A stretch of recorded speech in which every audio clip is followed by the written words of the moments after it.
deyir ki, tikə-tikə olasan, sağ gəlməyəsən, neynəməyəsən deyir, amma soruşsan ki, doğrudan tikə-tikə olsun, deyər yox.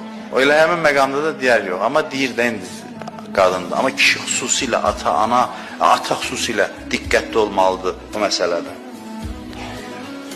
Bir-iki dənə bu elə alimlərin həyatından da bir alim var, Mövləvi adında.